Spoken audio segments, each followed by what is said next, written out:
गरीब साध साध सब नेक हैं, आप अपनी ठोरे। जो सतलोक ले जाएंगे वो साधु कोई और।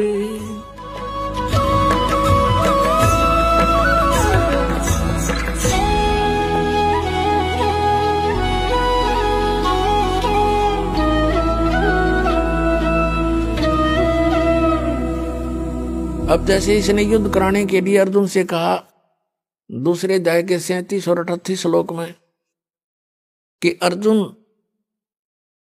तू लाभ हानि को छोड़ के और किसी जय पराजय की भी चिंता ना करके तू युद्ध कर ले। अब पहली तो बात समझ की है कि बिना बगैर लाभ हानि के कौन सिर फुड़वावे। और फिर तुरंत कहता है कि यदि तू युद्ध में जीत गया तो पूरी पृथ्वी का शासन प्राप्त होगा, राज भोगेगा।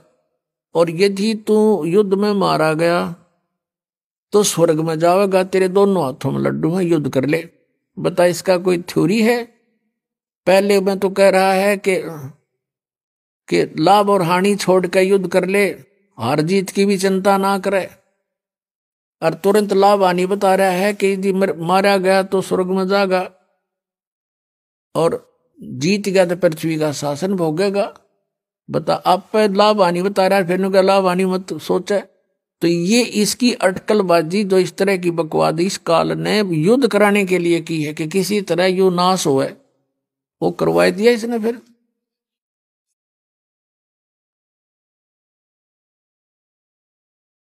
सतगुरु संगत छोड़ के लाख वर्ष जप कीने, इंद्री कर्म ना मोक्ष होए फिर काल के अधीन। एक लड़की थी राबिया नाम की, मुसलमान धर्म में जन्म था और बहुत अच्छी पुण्यकर्मी प्राणी थे, पिछले संस्कार अच्छे थे। परमात्मा कहते हैं जो जन मेरी शरण है ताका हूं मैं दासे, गेल गेल ला गया फिरूं जब तक धरती आकाशी।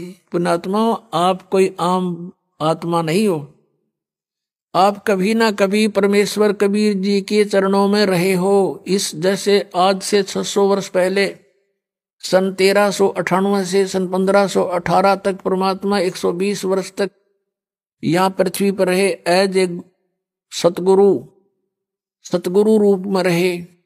और स्वयं परमात्मा भी थे, यहीं से इस पूरे ब्रह्मांडों का रिमोट उनके हाथ में था। तो उस समय उस परमात्मा के 64 लाख शिष्य हुए थे। वो कितने दयालु है पुण्यात्मा, आप सोच नहीं सकते, क्योंकि हमारी बुद्धि तो काल ने बांध रखी है और हमारे को तो यहाँ के संसार के झूठे सुख ही फाइनल नजर आ रहे थे अभी तक, जब तक ज्ञान नहीं था। अब वो दयालु 600 वर्ष पहले आया, इसलिए आया कि इन आत्माओं को एक बार रिचार्ज कर जाऊं, फिर इनको मनुष्य जन्म मिलते रहेंगे जब तक पिछली पीढ़ी आएगी। ये कलयुग के प्रारंभ की बातें हैं। सन 1398 संवत 1455 ये ज्येष्ठ सुदी पूर्णमासी को परमात्मा सतलोक से चलकर आए, अपने निज स्थान से, उस ध्रुवलोक से, तेजो में स्थान सतलोक से। और एक कमल के फूल पर बनारस के अंदर काशी शहर के बाहर वन में एक कमल के फूल पर लहरतारा सरोवर में खिले कमल के फूल पर आकर प्रकट हुए। वो प्रथम चरण था कलयुग का। अब ये बिचली पीढ़ी, ये मध्य का समय है कलयुग का, और कलयुग का लास्ट जो होगा उसके विषय में बताया कि उसमें सब कृत गढ़ी प्राणी हो जाएंगे, कोई भी धर्म कर्म को नहीं मानेगा, शराबी कबाबी मांसाहारी, एज बहुत कम हो जाएगी, 20 वर्ष की उम्र मनुष्य की रह जाएगी एंड ऑफ द कलयुग में, लास्ट में, कलयुग के लास्ट में। और उसमें 5 खंड होंगी, जैसे 15 वर्ष की उम्र में सभी मर लिया करेंगे, युवा भी हो लेंगे, ब्याह भी करवा लेंगे, बच्चे भी उत्पन्न हो लेंगे और मर भी लेंगे। और उसमें 5 वर्ष की लड़की विवाह होते ही 5 वर्ष की लड़की के बच्चे उत्पन्न होने लग जाएंगे कलयुग के लास्ट में, और बिल खोद के प्राणी रहा करेंगे। तो वो तो है एंड ऑफ द कलयुग। और अब है ये मध्य, और प्रथम पीढ़ी परमात्मा की जब मालिक आए थे वो थी, और अब है बीचली पीढ़ी। तो इस बीचली पीढ़ी तक आपको लाने के लिए कि इनमें आस्था भगवान की बनी रहे, चाहे ये कोई पत्थर पूजे हैं, चाहे ये किसी कृष्ण जी ने पूजे हैं, चाहे ये कोई और अपना बाबा श्याम जी के धोख में प्रसन्न है, लेकिन वो थे पूर्व के संस्कार। और हम सोच रहे थे कि इन देवताओं की पूजा से हमें सुख हो रहा है, क्योंकि हमें ज्ञान नहीं था। जैसे ये दास भगवान श्री कृष्ण का विशेष पुजारी था, भगवान विष्णु समझो, कृष्ण श्री राम, भगवान शंकर हनुमान जी का पुजारी, यानी जैसे सारी कौड़ी भर रहे थे। पहले साधली साधना कराया करते थे। बाबा श्याम जी हमारा कुल देवता, और वो भी पूजा। तो ये थे तब पिछले संस्कारी बताएं कुल की हमारी। तो उसमें जैसे हम स्कूल में पास होते थे शिक्षा में, तो अपने सोचा करते भगवान कृष्ण ने दया करती, फिर बाबा श्याम जी याद आ गया, बाबा श्याम जी ने दया कर दी, बजरंग बली की मेर जय हो, उसने मैं पास करा दिया।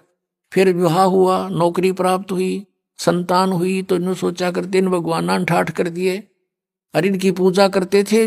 आस्था थी, और ज्यादा आस्था बढ़ती चली गई, क्योंकि सुख होने लगे। ये हो रहे थे पूर्व के संस्कार, प्रारब्ध ही फल रहा था हमारा, और हम सोच रहे थे इनने मौज कर रखी है। तो ऐसे ही पहले ये सब होता रहा। तो परमात्मा 600 वर्ष पहले आए थे, और वो कहीं भी जा करके खड़े हो जाते थे, जैसे कोई मदारी तमाशा कराया करे, और खड़े हो जाते थे चौराहे पर या गली के बीच में गांव में, और वहां गाने लग जाते थे, अपना ये शब्द सुनाया करते थे। मानुष जन्म दुर्लभ है, ये मिले न बारंबार, तरवर से पत्ता टूट गिरे, बोर न लगता डार। परमात्मा ने ऊंची ऊंची आवाज में कहीं खड़े होकर बोलने लग जाते, आसपास के लोग इकट्ठे हो जाते, काफी झुंड बन जाता, और मालिक की आवाज तो लाउड स्पीकर से भी तेज थी, जहां जो बैठा उसको वही सुन रहा है, और आराम से बोल रहे हैं। और लीला थी उस मालिक की। परमात्मा के आगे क्या है स्पीकर, लाउड स्पीकर है।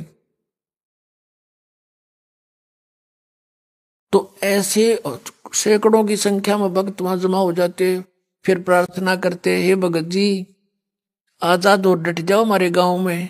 अच्छा भाई डट जाऊंगा, वो तो गए इस उद्देश्य से थे।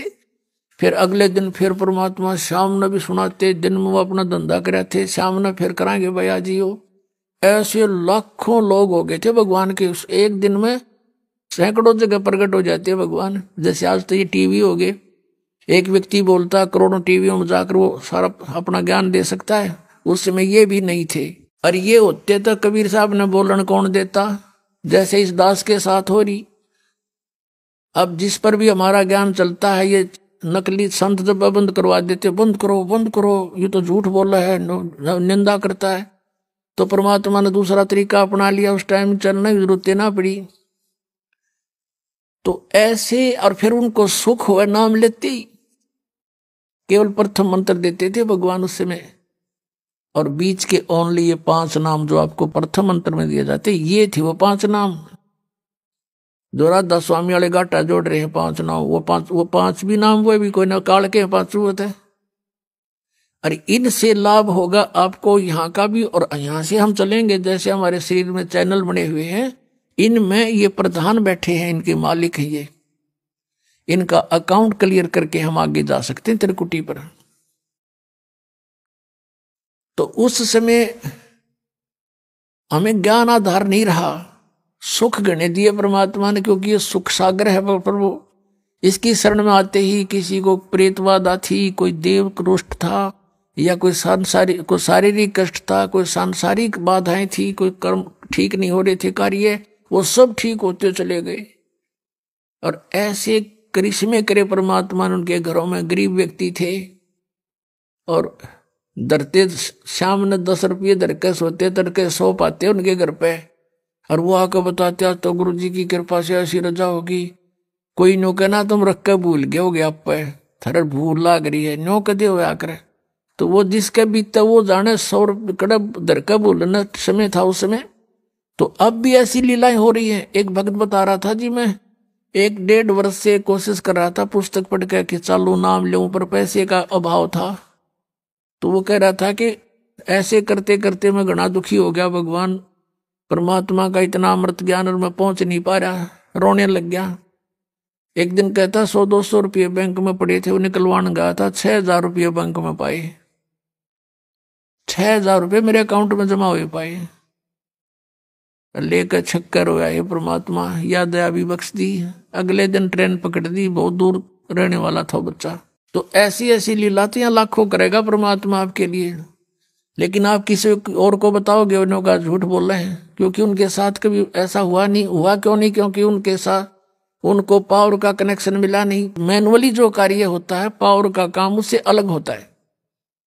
तो यह पावर का कार्य है, परमात्मा का कार्य है, ये जनसाधारण नहीं मान सकता इन बातों को। तो इस प्रकार परमात्मा ने वो 64 लाख शिष्य हो गए, सबको ये मंत्र दे दिया।